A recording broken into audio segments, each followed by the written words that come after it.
Well, our fans of the Back Nine who are regulars are really going to enjoy this episode. I'm so excited. We've got a great guest. We always have great guests. We have a terrific guest coming up, especially today. But something happened yesterday as we're recording this. It's a few weeks down the road when this is dropping. But Dennis had to be one of the great days, great joys of your life, and I got to be there firsthand to see it. I knew it was coming, and I didn't know what day, but my daughter called me at 9:30 p.m. last night when we're recording. This is obviously dropping later than the recording date. So as we're recording this, 9:30 last night with her now fiance, Ben. I knew it was coming. Ben did the right thing and asked me ahead of time, and so you know it's coming. I'm old-fashioned that way, and the daughters certainly know that. So he asked me a couple weeks ago, and I didn't know what day it was coming, so last night was a surprise. They've subsequently sent some pictures. It was done on the beach in St. John and Cinnamon where they met, and it was beautiful. You know, they do kind of social media and some modeling down there, so Ben was very prepared. You could tell the photographer was like, hiding out and taking these pictures spontaneously, and then they got a lot of really cool photos and a great moment. I'm so happy for her. They're an amazing couple. They've been together, as you know, for a while. Yeah. You know them both. And that's just, I'll get choked up here. That's just a special kid. They're both terrific people. But Rebecca was saying that, Maddie's a beautiful girl. And I said, she's just beautiful on the inside. I mean, she's just such a lovely, wonderful person. And Ben has this incredibly grounded sense about him. He's just such a calm spirit. But I want to ask about you. What were you? I have one other friend who's had I shouldn't say it quite that way. I probably have more if I think about it. But I have very few friends of mine who are as close to me as you are, who have had their daughter get married, or get engaged. What was the feeling like for you as a dad? I think I'm just really happy for them. She was lit up. Like when she called us on FaceTime yesterday, she was just glowing. Like it was just this look that I have, you rarely see. I mean, the only thing that lights her up more than that is maybe her dance life, So she was just so happy, and that's all you ask for is for your kids to be that happy. There'll be moments of like real reflection, and I'm sure some nostalgia, sadness, happiness, all of those emotions will come. But for me, it was just gratitude and thankful for, the young lady that she is, and that she found a guy he is an incredible guy. He's like I've said this before. I mean, he's a gentle giant, he's 6'5", this big, bulky guy. Former football player that you would like, if he looked at you, you'd think, man, this guy would knock you down. And I said to somebody else, I said, I'm sooner going to get in a fight than he is, and I'm not even a fighter. So it's one of those things where he's just a gentle giant. The other thing too is he comes from a great family. Like I love his parents. I've spent some significant time with his father. They've been down to St. John with us, and they're just a really, really good family, hardworking, blue collar, started his own home improvement business and built it from nothing. So he comes from really good family, and he's a really hard worker. So that's what you want too. You want somebody who's gonna, has great work ethic, great spirit, great energy, all those things. So very happy for them. Mazel tov to you and to them, and wishing them nothing but the best. And we love seeing love come together like that. They give us hope, right? And we'll, I'm sure, I have no idea. There's obviously no date or anything yet set. So I'm sure we'll be able to talk more about it as we go and figure out where it's going to be. We're going to have a guest about the planning process of doing a wedding. I think that'll be planning fun. a process after you've been divorced and you're with someone else. There is a lot to that. So, but I'll tell you what, we couldn't have a better guest to lead into with this because we have Kevin Thompson, who's the marriage life pastor at Bayside Church in my old stomping grounds of Granite Bay, California, where everybody knows I lived for about 12 years until 2021. Kevin, so great to have you on, man. We're really happy. It's long overdue. Hey, great to be with you guys. So Kevin, the first place to go here is you see young couples come into into Bayside, and you put people through marriage counseling. I mean, I'm sure you could literally probably talk for the next 30 minutes straight on counseling, but maybe if you just want to give my daughter or people in this stage that are in their first marriage, just some of the early things that you talk about in taking that first step, to getting married? What are the things that they should be thinking about? Yeah, I mean, the first thing I would tell your daughter and your soon-to-be son-in-law, other than go with a cheap wedding, because it's actually correlated that the more money spent on the wedding, the less likely the marriage is to last. And so, Janine, can you clip that right now for me? Right. I thought you would like that idea. Thank you. So, but you think about whenever a couple gets married, what they tend, whenever they say "I do," what they tend to know about the least is actually the "I."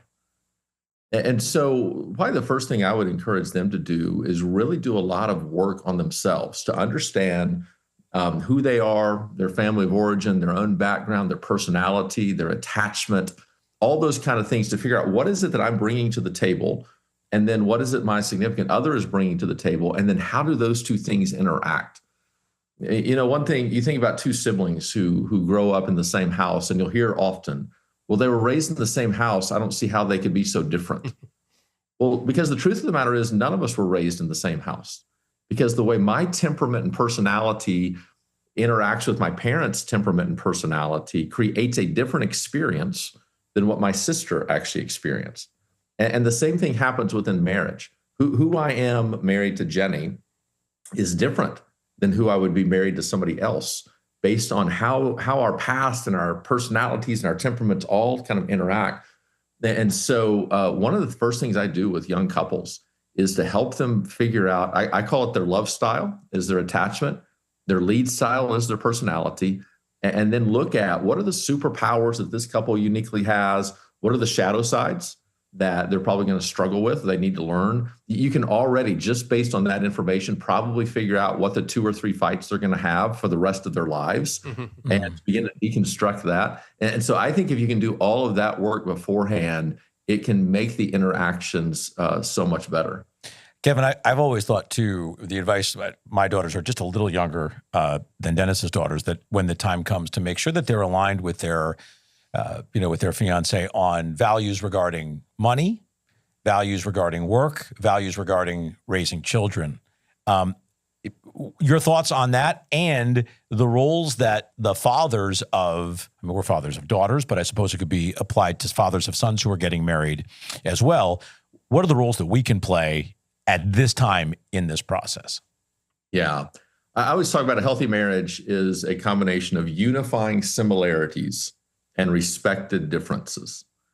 So there have to be these unifying similarities that we're going to equally work on this. We're going to be equally passionate about the outcome of what's taking place, a worldview, those kind of things. And yeah, I think it's very helpful when there's a general alignment on money, on parenting, on some expectation. So those things unify us. But once we have those kind of unifying principles, actually the more different we are, the stronger we can be. I always think about it like a triangle. And so at the top of the triangle are those unifying similarities. And as long as those relationships are bound tight, the further apart now in skill set my spouse and I are, the stronger the base actually is. And so for many couples, Jenny and I in some ways could not be more different. And yet, because we're unified in the work ethic and our perspective of what we want out of marriage and valuing marriage, those differences are not a threat. They're just different tools in the toolbox that we can now leverage and use. And so the question is, what can fathers do at the age that your children are? Not much. That's good to know, though, right? I like the honesty. I like that. Here's what I think's important for you guys at this point is to recognize you still have the greatest tool in your parenting toolbox is still 100% available to you right now, no matter the age of your kids. And that is your own personal model. And so as you are living out what it is that you want them to value, that has always been and always be the greatest tool that a parent has in the toolbox. The problem is it's probably the one we overlook the most. And what we tend to value is the wisdom that we can give them, the words that we can say to them, like some kind of outside force that we can inflict upon them. Mm-hmm. We overvalue that, and we undervalue the power of just our own example and our own lives. Does that go for the moms with daughters too? Because I feel like they can be overbearing when it comes to planning a wedding, doing all of this stuff. I'm not projecting. I'm just saying if that were to happen, what would be your advice in that regard as well? Yes, the great threat for a mom too is to overstep their bounds. I wrote this little book. It's the easiest book you've ever read since Goodnight Moon. It's called Stay in Your Lane. Yeah. And so Stay in Your Lane is built on 3 questions: what's mine, what's theirs, and what's God's. And we can control what's mine, influence what's theirs, and accept what's God's. Then we can navigate life in a pretty easy way. I always use the illustration of the California interstate system out here. Dennis, you know this well, that whenever you're flying around the interstate system out here, now there are times which there's traffic jams, but what amazes me is when it is working well, how fast you can go, how much traffic can be moved with an almost reach out and touch you kind of proximity. What allows that to happen, the technology that allows that to happen, is literally paint on concrete. But it's the concept of those lines help us know where to be. And as long as I can stay in my lane and I know you're going to stay in your lane, we can go with great speed and proximity and confidence. But the moment I begin to doubt that you might swerve into my lane, everything begins to break down. And so especially now that you have a daughter that's going to go form her own family, the question really does become, what is it that I control? What is it that I don't control that actually belongs to her? And what is it that I have to leave into God's hands? That's fantastic. I love that. That's to serve as kind of a bridge from the question of Maddie now and Ben now being engaged to where some of the topics that we faced, on the other side of divorce. How do you recommend, or what do you recommend for setting up a pattern of or a practice of counseling from the time people are first looking at getting married, first engaged, to the early years of marriage, and then throughout their marriage? And I can say I didn't have any of that until things were in trouble, right. And probably in retrospect would have benefited from some ongoing prophylactic kind of therapy and counseling throughout my marriage. Yeah, no, I think it's a great plan. I think in many ways that the way we do treatment regarding pregnancy would be a great way to do treatment regarding marriage. And that is, many couples, whenever they're looking at having a child, they go in to the doctor, get a physical, kind of check things out, right? And then once you get pregnant, you're going all for 9 months. You're going 7, 8, 9 months. You're going before the actual baby is born. After the baby is born, now you're going after those weeks beyond that. That's really what I recommend for young couples. I prefer personally, if we can do some counseling before the ring gets involved, that's always good. That way there's no pressure if something happens. I mean, it's never my goal to break a couple up, but sometimes it does happen.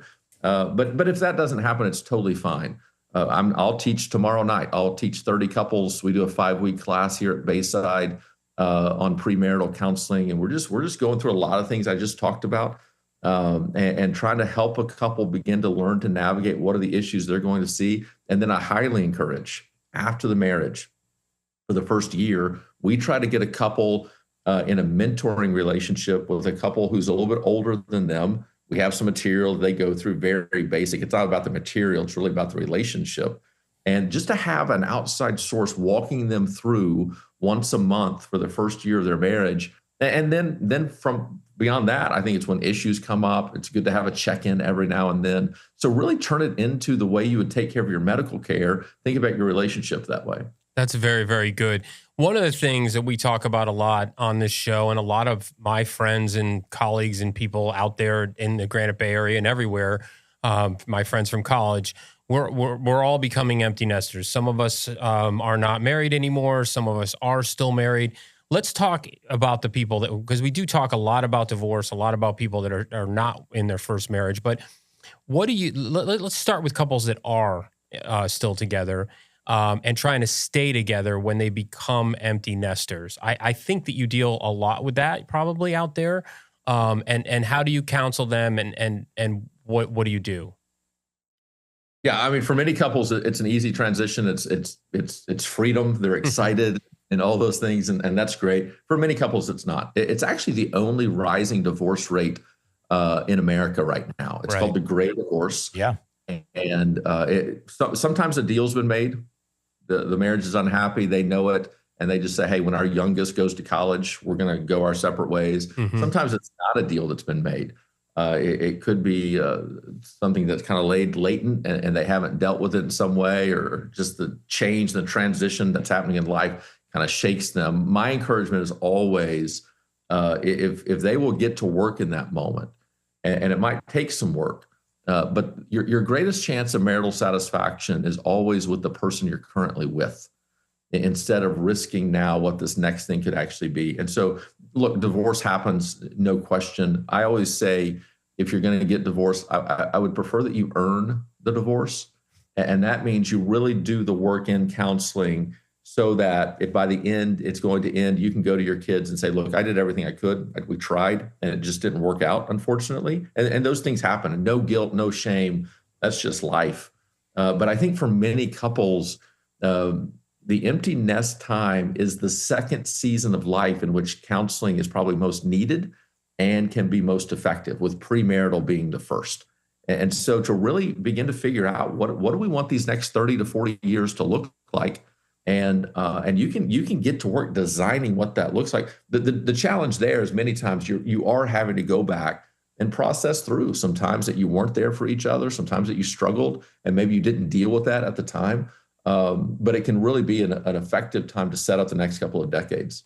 One of the things that you dive into in that regard at Bayside is you don't shy away from intimacy and sex being important in a marriage. So, and I'm sure that particularly when you get in that been married 20, 30 years, that is a significant conversation, whether one is shut it down or partially shut it down and the other's, in a different position. And that's not right. That's not synced up. Maybe take us through how you counsel people on that, because I think that's very important for our audience and the people listening to this. Yeah. So whenever we talk about just the basic concepts and elements of a healthy marriage, we think that a good marriage consists of friends, partners, and lovers. And that all needs to be one person, by the way. Those are not three different people. Friends, partners, and lovers. And so you think about friendship now as this idea of I always have somebody by my side, walking together through life, holding hands. Friendship is built on trust. Partnership now is this idea of I always have somebody who has my back. Again, these are the respected differences that we have as we're delegating and navigating how we're going to do life together. And then lovers is an intimacy. It's that somebody sees me completely and loves me totally. And that is built on vulnerability. So trust, respect, and vulnerability are really the characteristics that create that friend, partner, and lover. And those are elements that never go away. They might change. They might look different at different seasons in life. The New York Times had a great article a couple months ago about a couple in their 90s and what their intimacy looks like. And it's still every Sunday. Literally, they talk about how they get up, they have breakfast, he goes and showers. He's actually lost the ability that we would think would be important to make that happen. And yet the connection is still so important. So there's no question the importance of intimacy at every stage of life, including empty nest. And then you have many challenges that are taking place there. You obviously have perimenopause and menopause that's taking place. It's very useful. You can have ED issues, very useful for both individuals to get a physical, to talk very openly to their doctor about what they're experiencing. A lot of great treatments that are out there. But most of the time, what's happening with intimacy at that stage is there's been a form of disconnection slowly eroding away over the length of the marriage. And then eventually it expresses itself in intimacy. Generally speaking, whenever I deal with a couple, problems rarely originate in the bedroom, but they often express themselves there. Mm-hmm. And so generally, whenever a couple is struggling with intimacy, for instance, you can go to my website, changetheodds.com, and there's a very simple assessment there on friend, partner, and lover.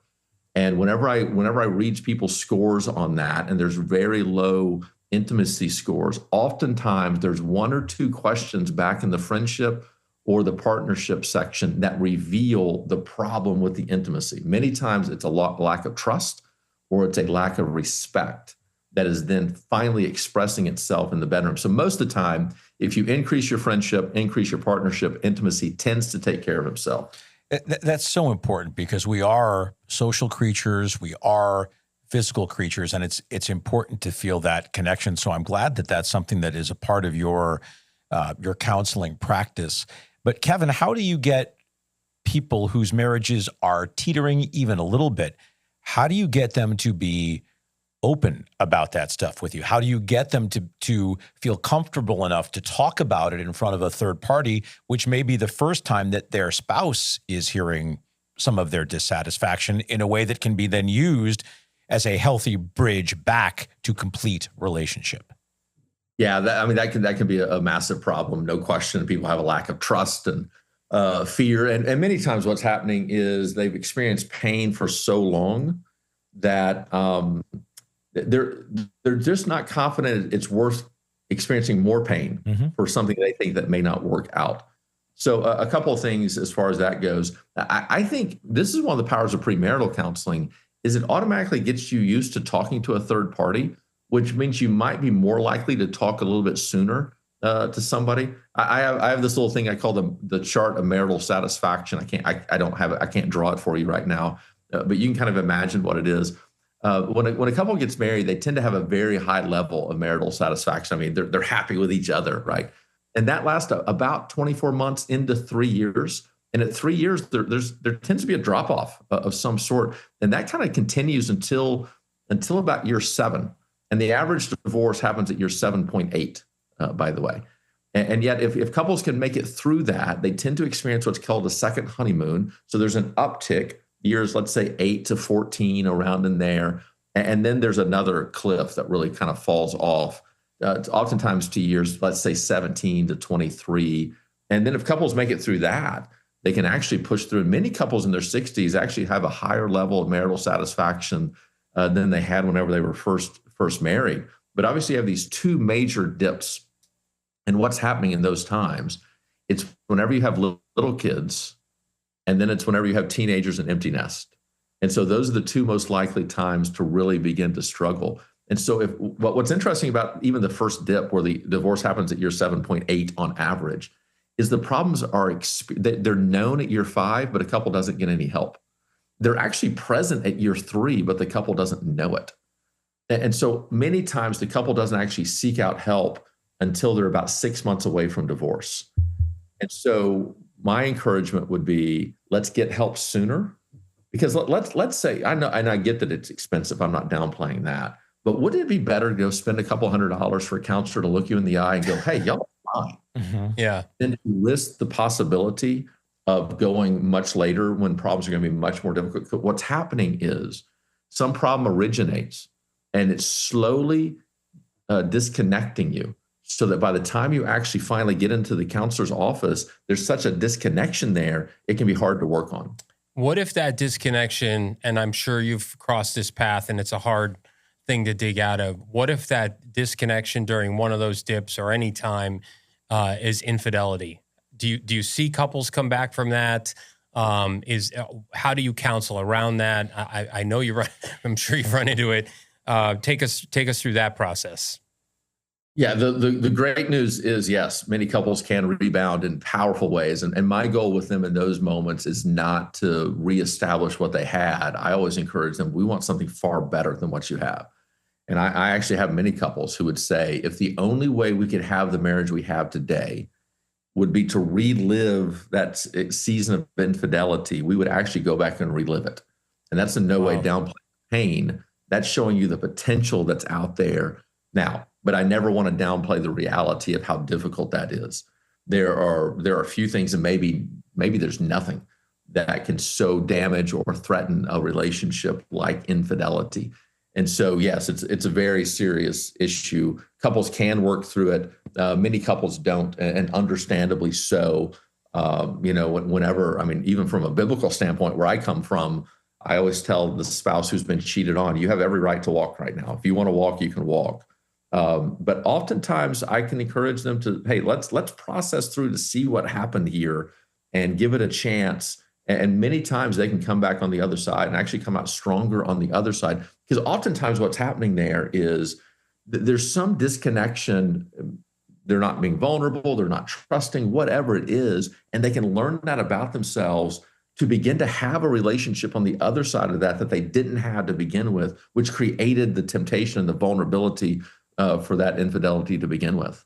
Kevin, I'm not sure how much you work with couples or individuals after the couple gets divorced, but especially if we have kids, we're going to need to continue interacting with our ex-spouse, whether it be about a wedding, you have one coming up, or a graduation, I have one coming up.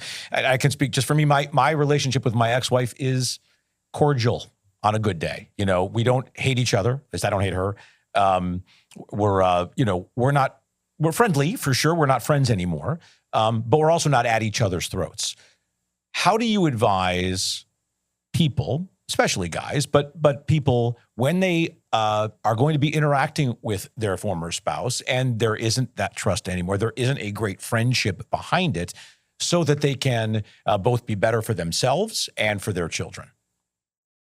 Yeah, I mean, it really is. It's a very difficult challenge, but it's a real focus on what do you care about the most in that moment, and it really is the well-being of your children, and what your children need the most from the two of you is as good of a relationship as y'all can possibly have.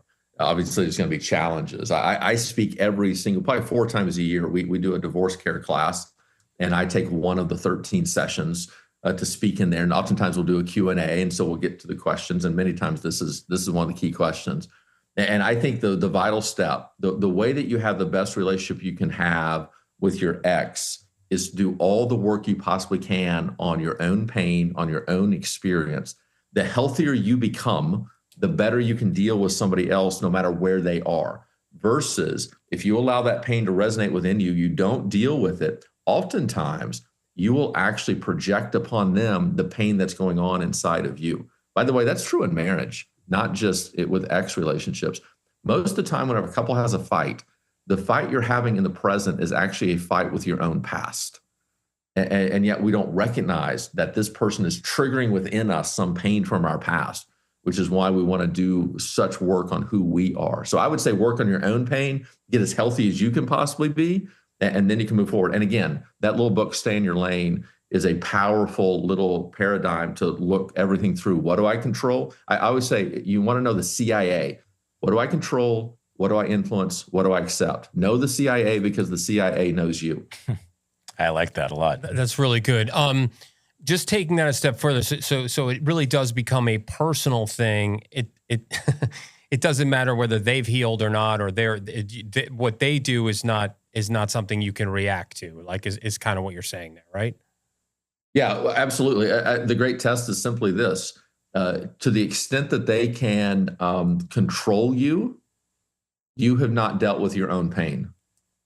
And so think about this idea of, if I am truly in a healthy spot, there's actually very little you can do to trigger me. Right. Now, I can have empathy. I can be frustrated. I can wish that you were going to act in a different way, but I am generally unmoved by you if I'm in a healthy spot. If I am unhealthy, then you actually have the ability to control my emotions. And so oftentimes what we blame on our exes is actually a sign of our own lack of health. Boy, that's really good. No, I think that's great. So before we let you go, you mentioned a couple of books here, Kevin, and I want you to just kind of take us through you've heard the show, you know what it's about. You're very well published. You have several. What are the top 2 or 3 books you would recommend that you have on Amazon right now that people should look at based on our conversation today? Yeah, so I mean, Stay in Your Lane is just a general how to work any relationship. It's great with in-laws.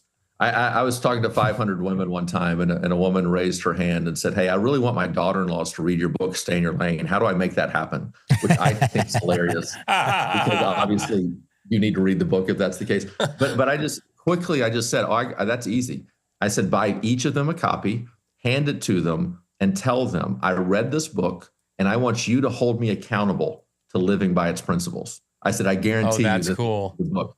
And so Stay in Your Lane is just good for every relationship. Friends, Partners, and Lovers really is the base material of marriage as I look at what marriage is all about. And then my latest book is called Love Styles. And it's why you love the way you do and how to change it. And it really does get into how our past influences how we love today and can sometimes hold us hostage if we don't understand kind of what's moving forward. And alongside that book, we have a little website called lovestyles.ai.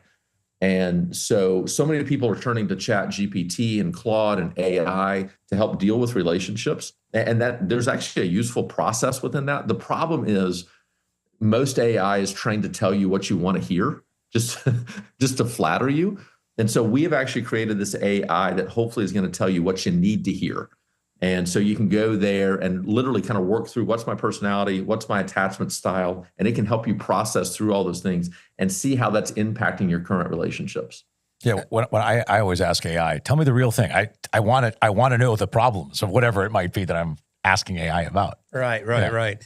Kevin, great stuff. We really appreciate having you on here. You also have your own podcast, too, right? You guys have the podcast network at Bayside. Maybe take us through that as well.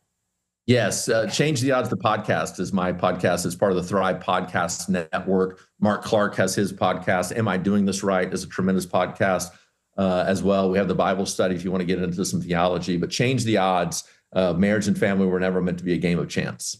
And you had a website that was a corollary to that, right? ChangeTheOdds.com that you mentioned earlier in the episode. Yeah. Fantastic. Beautiful. Well, thanks so much. We appreciate it. Hey, thanks, guys. Hit them straight. That's such a challenge. Thank you, though, Kevin. Appreciate it. I didn't hit him straight yesterday at all. It was terrible. No, you weren't terrible, but it wasn't good. Anyway, but he was really, really good. You know, when he was talking fairly early in the podcast, the one of the things that came to mind, he was talking about, prophylactic approaches to marriage. I asked him about that, right? The idea that what can we do to prevent the problems from coming up in the first place? And he immediately went to an analogy of pregnancy. And the first thought that came to my head was the line, you can't be a little bit pregnant. You can't be a little bit married either, right? When you're in it, God, I wish I knew that the first time. Not that I wasn't invested. Of course I was. But I realized, yeah, I could have gone. I don't have the same appreciation for what a healthy relationship looks like. I wasn't healthy enough to see that. But that was the image that came to my mind right away. You know, that's how you get into a good marriage, is if you are fully, fully invested. I see it with you guys now. Well, friends, partners, lovers. If Maddie and Ben are listening to this, any young couple is listening to this. Or any young couple, but because we started with them embarking on their journey, that is really, I've heard that before. I've heard that before in his sermons. And he's used it before. That is a beautiful way to look at a marriage. You need to have all three of those elements, and they all have to be synced up. They're not going to all be perfect all the time, but when you think about it in that three phases, I think it's powerful. I think it's also one of the other things I took away was the idea that in a marriage, in any relationship, there are certain things that we can control. There are certain things that we cannot control. The serenity prayer came to mind, right? You know, God, give me the serenity to accept the things I cannot change, the courage to change the things I can, and the wisdom to know the difference. That applies to marriage 1,000%, because our influence on our partner only goes so far, and we have to be willing to live with the rest of it, because that also is very healthy. Not live with it as in tolerate, but live with it and understand and appreciate that that's a part of who they are.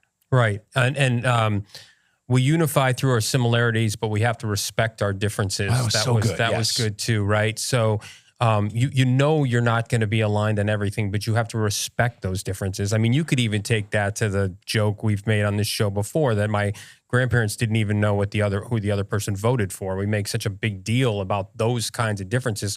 Why can't we just be respectful? We can have different political views and be respectful of those views and still be a couple. Like, it's not, so you respect those differences, but you unify on your similarities. I think it's very powerful. I agree. And pulling back a little bit further, when we're first getting engaged, or in the first years of marriage, we cannot anticipate the impact that other things are going to have on us. Kevin specifically talked about the times when we have little kids and the times when we're getting ready to become empty nesters. There's changes in hormones for all of us, but he mentioned, menopause and perimenopause, right? Those affect the entirety of the relationship. And I think about the importance of creating that connection with a third party, a counselor, whether it be somebody through your church or your temple or a psychologist, right? To have that baseline to understand where you are at certain points so that when you have some turbulence, every relationship does, you have a baseline to come back and reconnect with. Right. And that person can guide you through that and those questions. No, I love that too. I mean, I think that's spot on. The other thing that I'm going to take away from this, because we do, this is some counseling for ourselves, is probably the number one thing. And I really do try to focus on this, but that stay in your lane is really, really strong. Like that is stay in your lane, control what you can control, all those outside forces. And if people swerve into your lane, it gets a little dicey. But if you stay in your lane, you stay steady, everything else is going to be fine. You know you're doing the right thing. You know you're in a good place mentally, spiritually, all of those kinds of things. All of the other stuff just becomes noise. It just becomes noise that you can react to. Had a situation this week, react to it the way the old me would have reacted a completely different way than I reacted. It's the high road. It's stay in your lane. Yeah, I was proud of that, to watch you do that. And as you were telling me about it, and, be the model for your kids, right? Our words matter.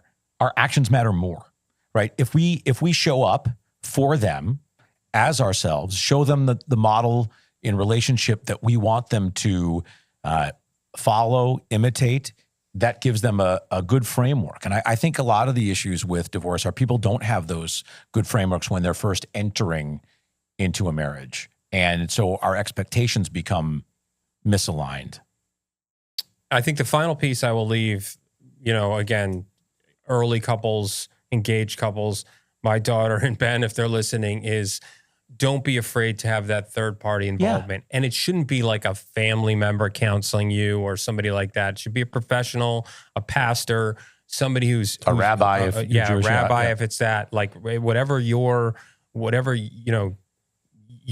should be a third party, but an actual third party outside your ecosystem. Right. Your ecosystem are going to present biases. Your ecosystem, yes, is going to present biases. So it should be a third party. Maybe it's listening to a podcast. No, actually go to a third party. Don't just listen to podcasts. But that can be a good start. But it can be a good start. This show's a great start for that. Yeah. This show's a great start for that. Congratulations, dude. Thanks, dude. Thanks. So excited for you. And thank you for bringing Kevin in. He was terrific. Yeah, it was good stuff. Yeah. So we're just breaking all kinds of good news and providing all kinds of. By the way, this was a big leap from last week. I'll just say that. It's 180 degrees from last week. If you listen to last week and you listen to this week, we literally ran the gamut. And if you haven't listened to last week, you should, because it's also fascinating from a completely different perspective. Yes. Go back and listen to last week if you didn't, because this was it's amazing. We've never had two back-to-back episodes that were this wildly different, but still about the back nine. Yeah. So listen to that one. Come back and listen to this one again, because there was a lot of great advice, and listen to us next week on the back nine.